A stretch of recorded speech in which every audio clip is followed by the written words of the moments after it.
नमस्कार। अपना प्रदेश उत्तर प्रदेश उत्तराखंड देख रहे हैं आप। मैं हूं आपके साथ पूजा मोहन पांडे। बुलेटिन की शुरुआत करते हुए सबसे पहले आपको बता दें, उत्तर प्रदेश के मुख्यमंत्री योगी आदित्यनाथ को राज्य की कमान संभाले आज 1 महीना पूरा हो गया है। इस 1 महीने में सीएम योगी ने अपने कई कामों से विरोधियों को चुप कर दिया। पिछले 30 दिनों में योगी सरकार ने कई ऐसे फैसले लिए जो एक सीएम और एक नेता के तौर पर उनकी एक अलग पहचान बनाते हैं। आज सरकार के 1 महीने पूरे होने पर हमारे संवाददाता ने कैबिनेट मंत्री भूपेंद्र सिंह चौधरी से खास बातचीत की है। सुनिए। उत्तर प्रदेश योगी सरकार के योगी 2 सरकार में 1 मंथ कैसा रहा है, क्या उपलब्धियां रही हैं, ज्यादा जानकारी के साथ हमारे साथ पंचायती राज मंत्री भूपेंद्र चौधरी जी हैं। सर, आपको बहुत बहुत बधाई सरकार को, क्योंकि 1 माह अच्छी तरीके से पूरा हुआ। पहले प्रदेश की महान जनता ने माननीय योगी जी के नेतृत्व में और देश के प्रधानमंत्री जी के मार्गदर्शन में एक सरकार बनाने का अवसर हम लोगों को दिया है। तो माननीय मुख्यमंत्री जी ने के नेतृत्व में हम लोगों ने पिछली बार भी 2017 से 22 तक जो जनता से जुड़े विषय थे, आम आदमी के विकास के लिए और सरकार की योजनाओं का लाभ अंतिम छोर पर बैठे व्यक्ति तक पहुंचे, इसका प्रयास माननीय मुख्यमंत्री जी के नेतृत्व में किया है। और आगे भी हम लोग चरणबद्ध करके अपने विभागीय की दृष्टि से भी और सरकार की दृष्टि से भी माननीय मुख्यमंत्री जी के निर्देश में, उनके मार्गदर्शन में हम लोग काम करेंगे। पंचायतों में भी अच्छा काम हुआ, जिसको लेकर भी इनाम भी मिला, पुरस्कार भी दिया गया था। का पंचायती राज दिवस पे अभी 24 तारीख को पूरे उत्तर प्रदेश में 2 जिला पंचायतों को, 3 क्षेत्र पंचायतों को और 25 ग्राम सभाओं को उत्कृष्ट कार्य करने के लिए प्रधानमंत्री जी के द्वारा सम्मानित किया गया है। सभी ग्राम सभाएं जो भी गांव के विकास के लिए, चाहे ऑपरेशन कायाकल्प के तहत कार्य हो, चाहे स्वच्छता से जुड़े विषय हों या नाली खड़ंजा जल निकासी, ये सारे कार्य हों, इन सबको लेकर हम लोग माननीय मुख्यमंत्री जी के नेतृत्व में इस विषय को आगे बढ़ा रहे हैं। और हमने निश्चित रूप से एक लक्ष्य निर्धारित करके 100 दिन का काम करने के लिए जो काम 100 दिन में हमने करने हैं वो पूरा प्रेजेंटेशन में माननीय मुख्यमंत्री के सम्मुख रखा है। और ग्रामीण क्षेत्र की बेहतरी के लिए, गांव को एक मॉडल गांव बनाने के लिए हम लोग प्रयास कर रहे हैं। तो योगी 2 का जो पहला महीना है उसमें उपलब्धियों भरा रहा है। खासकर भ्रष्टाचार के खिलाफ एक बड़ा अभियान चलाया गया है, चाहे वो एसएसपी खुद न हो या फिर डीएम कहीं के हो, उनको सस्पेंड किया गया है। और सबसे बड़ी जो योजना थी सरकार बनने के बाद, जो 3 महीने के लिए फ्री राशन मुफ्त योजना को बढ़ाया गया था। तो वहीं दूसरी तरफ यूपी सरकार के 1 महीने पूरे होने पर कैबिनेट मंत्री धर्मपाल सिंह ने कहा कि योगी सरकार गौवंश के लिए काम कर रही है। उन्होंने कहा कि गौवंशों को सुरक्षित करने के लिए सरकार भूसा बैंक बनाने पर काम कर रही है। जल्दी सरकार गोबर खरीदने का भी काम करेगी।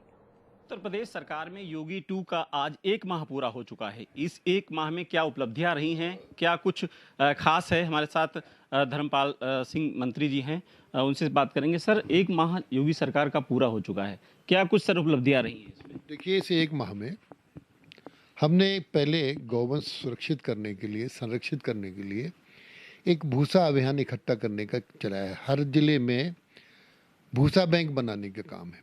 तो हमारा विभाग लगा है। हमने माननीय विधायक, माननीय सांसदों से भी अनुरोध किया है, ब्लॉक प्रमुख, प्रधान, बीडी सदस्य, जिला पंचायत सदस्य, ये सभी लोग इसमें लगे। और भूसा समाज के लोग, किसान लोग दान भी दे रहे हैं और हम भूसा को खरीद भी रहे। कल मैं बाराबंकी में था तो मैंने कहा है प्रशासन से कि जो किसान भूसे को दान दे रहा है गायों के लिए, तो उसको प्रशंसा पत्र एक प्रमाण के रूप में देने का काम करिए। तो ये व्यवस्थाएं हम 15 दिन में 15 अप्रैल से 5 मई तक ये अभियान हमारा चला है। तो ये 1 महीने की ये बड़ी उपलब्धि है। सर, पशुओं को लेकर हमेशा सरकार कभी कभी घिर जाए, विपक्ष घेरने का काम करता है। इस सरकार में आपने शुरुआत की है, लेकिन बहुत सारी गाय अभी भी ऐसे हैं जो तारों से, कटीले तारों से घायल हो जाती हैं। उसके लिए कुछ आपने प्लानिंग की है? देखिए, वास्तव में ये प्रश्न सार्थक है आपका। इस समय किसान और पशु और गाय दो के बीच की बात है। किसानों के सामने समस्या है, किसान अपने खेत को न रखावे, बाड़ा न लगावे, तार न लगाए, तो उसकी फसल कैसे पैदा होगी, बच्चे क्या खाएं। गायों के सामने, पशुओं के सामने समस्या है, यदि वो किसानों के खेत में ना जाए तो फिर कहाँ जाए। हम दोनों की समस्या का निराकरण सरकार कर रही है। हम गौशालाएं बना रहे हैं, गौशालाओं में हर ब्लॉक स्तर पर एक गौशाला बनेगी और गौशालाएं पहले चारा, पानी, प्रकाश इसकी व्यवस्था हो, तो हमने एक अभियान भी चलाया है। दूसरा, एक ऐसी टेक्निक लाकर कुछ कंपनियों से बात हो रही है, वो गोबर भी खरीदने का काम करेंगे और मैंने कहा हमने कितना बोले 2 रुपये किलो तक खरीदेंगे, इससे वो CNG गैस इत्यादि बनाने का काम करेंगे। तो आगे निकट भविष्य में लोग पशुओं को छोड़ेंगे नहीं, पालेंगे। हम गौशालाओं को समृद्ध बनाएंगे। इन गौशालाओं में दूध इत्यादि की व्यवस्था होगी, जो गाय दूध देने लगें, ऐसा उनके चारे का भी प्रबंध करेंगे। दूसरा, अगले उसमें इस 100 साल के 100 दिनों के कार्य में भी जो हमारे गोचर भूमियाँ हैं, हम उनको चिन्हित करा के उनमें चारा बोवाने का काम करेंगे। तो उत्तर प्रदेश में एक बड़ी समस्या थी पशु चारा को लेकर के और खासकर छुट्टा जानवरों को लेकर के। निश्चित रूप से सरकार का 100 दिन का जो प्लान है, रूट मैप है, वो सराहनीय है। कैमरा आशीष के साथ अनूप सिंह, जनता टीवी, लखनऊ। तो वही कैबिनेट मंत्री JPS राठौर ने 1 महीने का कार्यकाल पूरा होने को लेकर के कहा कि यूपी सरकार ने इन 4 हफ्तों के अंदर 40 बड़े फैसले लिए, साथ ही सभी विभागों का प्रेजेंटेशन भी हो रहा है। योगी 2 सरकार के आज 1 माह पूरा हो चुका है। क्या इस 1 माह में क्या उपलब्धियां रही हैं, इस पर ज्यादा जानकारी के साथ हमारे साथ सहकारिता मंत्री JPS राठौर सर हैं। सर, 1 माह आज पूरा हो चुका है, कई उपलब्धियां हैं और गिनाई जाए बहुत सारी हैं, क्या असर है उसमें? ऐसा है कि 4 हफ्ते अभी हुए हैं माननीय योगी आदित्यनाथ जी की 2.0 सरकार को। इसमें 40 बहुत बड़े बड़े फैसले हो चुके हैं, आप सब लोग अवगत हैं उन चीज़ों से। मैं केवल इतना कहना चाहता हूं कि 4 हफ्ते में 40 फैसले, साथ साथ पे सभी विभागों का प्रेजेंटेशन और एक 5 साल की कार्य योजना हमारी सरकार ने तय कर ली है और इसमें जनता के हित के जो भी काम हो सकेंगे समयबद्ध तरीके से उन कामों को किया जाएगा। नए रोजगारों का सृजन किया जाएगा। इस व्यवस्था में आमूलचूल परिवर्तन किया जाएगा। एक कार्य संस्कृति को विकसित करने का काम इस सरकार में किया जाएगा। भ्रष्टाचार को नियंत्रित करने का काम किया जाएगा। अपराधियों और माफियाओं को खत्म करने का काम किया जाएगा। तो ये सब हमारे एजेंडे में है। जब नियमानुसार सही व्यवस्था के साथ काम करेंगे तो निश्चित रूप से आगे आने वाले समय में सभी चीजें ठीक से होंगी। और जिस तरीके से पिछली सरकार में अपराधियों माफियाओं को नियंत्रित किया गया, उनके घरों पर बुलडोजर जब चले तो उसके बाद अपराधियों में एक दहशत पैदा हुई और नहीं तो 6 महीने 3 महीने में जमानत कराकर ये लोग वापस आ जाते थे और फिर से अपराध की दुनिया में चले जाते थे। आज वही अपराधी जेल में ही रहना पसंद कर रहे हैं। वो समझ रहे हैं कि बाहर आने के बाद उनका जीवन शायद सुरक्षित नहीं रहेगा, क्योंकि उनको पूरी तरीके से पुलिस को भी छूट दी गई है कि अगर कोई अपराधी, कोई माफिया कुछ करता है तो उसे के खिलाफ कड़ी से कड़ी कठोर कानूनी कार्रवाई की जाए। और अगर इस तरह से नहीं करेंगे तो इन अपराधी और माफिया पूरी व्यवस्था को बिगाड़ते रहते हैं। आप व्यवस्थित तरीके से नियम के साथ कोई काम ही नहीं कर सकते। माननीय योगी आदित्यनाथ जी के नेतृत्व में पिछले उसमें निवेश के लिए इन्वेस्टर समिट हुई, बड़े बड़े इंडस्ट्रिस्ट यहाँ पर आए, अच्छा निवेश आया उत्तर प्रदेश में। उसके बाद ग्राउंड ब्रेकिंग सेरेमनी कराई गई तो उससे रोजगार का भी सृजन हुआ और उत्तर प्रदेश विकास की दिशा में आगे बढ़ा। 2.0 इस सरकार में हमारी कोशिश होगी उत्तर प्रदेश देश में नंबर 1 प्रदेश बने और जहां पर सबके लिए खुशहाली हो, सबके चेहरे पर लाली हो, ऐसा उत्तर प्रदेश बने, ये हमारी कल्पना है। तो ये 1 महीना जो था वो पूरा कार्रवाई का रहा है, खासकर भ्रष्टाचार का लगातार अभियान रहा है और आगे भी जारी रहेगा। कैमरा आशीष के साथ अनूप सिंह, जनता टीवी, लखनऊ।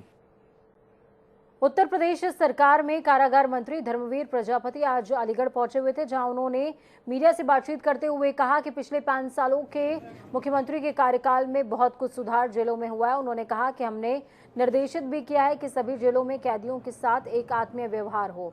कारागार मंत्री ने कहा कि हमारा प्रयास होगा कि जेल से जब कैदी बाहर जाए तो बेहतर इंसान बनकर जाए।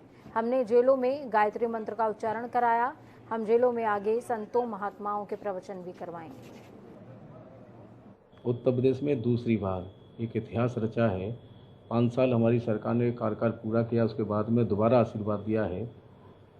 जिस विश्वास के आधार जनता ने हमारे ऊपर भरोसा किया है पिछले 5 साल में माननीय मुख्यमंत्री जी ने जो काम किए हैं, जो प्रदेश को विकास की मुख्य धारा में ले गए हैं, और उससे इस कार्यकाल में माननीय मुख्यमंत्री जी के नेतृत्व में हम सब लोग मिलकर के उससे और बेहतर करके आगे ले जाएंगे। ये हम भरोसा उत्तर प्रदेश की जनता को देते हैं और उस पर हम खरा उतरने का प्रयास करेंगे। गोरखनाथ मंदिर पर हमले के आरोपी मुर्तजा अहमद अब्बासी को लखनऊ में पेश किया गया। तो वहीं मंगलवार से एटीएस की 7 दिन की कस्टडी रिमांड पर वो रहने वाला है। उससे यूएपीए के आरोपों के तहत अब एटीएस पूछताछ करेगी। मुकदमा लखनऊ की स्पेशल एनआईए एटीएस कोर्ट में चलेगा। आपको ये बता दें कि गोरखनाथ मंदिर पर तैनात सुरक्षा कर्मियों पर हमला करने के आरोपी मुर्तजा अहमद अब्बासी का केस स्पेशल कोर्ट में ट्रांसफर कर दिया गया है और इसी सप्ताह उसे लखनऊ सेंट्रल जेल में शिफ्ट करने की संभावना भी है। हाल ही में मुर्तजा अहमद अब्बासी के हाथ का ऑपरेशन हुआ है, जिसके बाद वो पहले से बेहतर फील कर रहा है।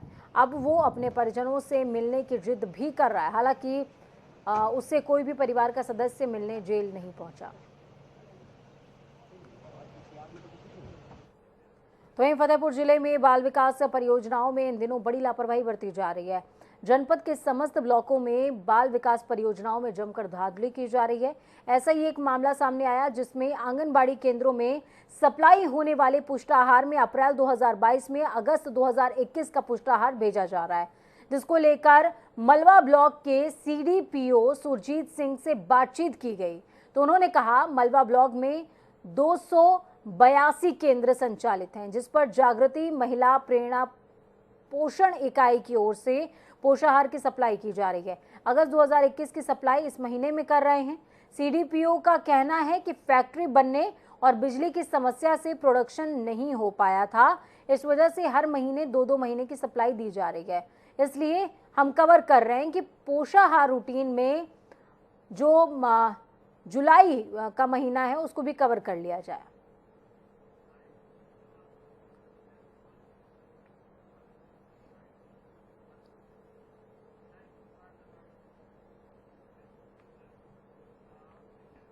यूपी के बाराबंकी में एक बीजेपी कार्यकर्ता को अपने भाई की हत्या करने वालों के खिलाफ थाने में शिकायत करना भारी पड़ गया।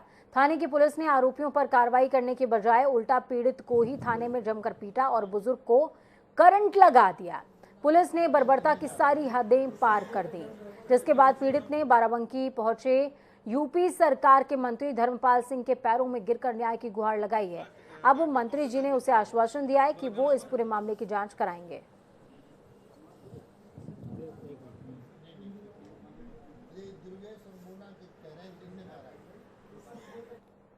हमरे घर पर जा रहा है, हम है बाराबंकी में आ रहा, तो हम जाए के यहाँ से तो हाजिर हैं, कहीं के खाली बयान दे जाओ। कलयुगी भाई इतना आक्रोशित हो गया कि रिश्ते की भी चिंता नहीं की। नशे में टल्ली होने से उसने ये भी नहीं सोचा कि जो कदम वो उठाने जा रहा है उससे भाई बहन का रिश्ता दागदार हो जाएगा। लेकिन जनाब बहन के खून के प्यासे भाई ने मानवता को कलंकित करते हुए ये कदम उठा लिया। उसने तमंचे से बहन को गोली मार दी, जिससे उसकी मौके पर ही मौत हो गई। पुलिस ने तमंचा समेत आरोपी भाई को गिरफ्तार कर लिया। दरअसल ये पूरा मामला उत्तर प्रदेश के प्रतापगढ़ जनपद का। वहीं घटना की सूचना पाकर मौके पर पहुंची पुलिस ने बहन के हत्यारोपित भाई धीरज को तमंचा समेत गिरफ्तार किया है। पुलिस ने शव को कब्जे में लेकर पोस्टमार्टम के लिए भेज दिया और आगे की तफ्तीश शुरू कर दी है। आपको बता दें अभी तक पता नहीं चल पाया है कि आखिरकार भाई ने ये कदम क्यों उठाया।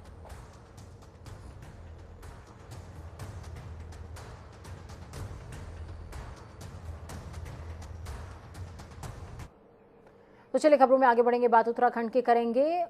एसएसपी सीटीसी सेंटर श्रीनगर में पासिंग आउट परेड में सीएम पुष्कर सिंह धामी ने शिरकत करी है। तो वहीं पासिंग आउट परेड में जवानों ने सीएम धामी को सलामी दी। कार्यक्रम में एसएसबी सीटीसी सेंटर के डीआईजी सृष्टिराज गुप्ता भी शामिल हुए। रिक्रूटों को परेड के दौरान देश की आन बान शान और रक्षा के लिए भारत माता के साथ ही एसएसबी की शपथ दिलाई गई।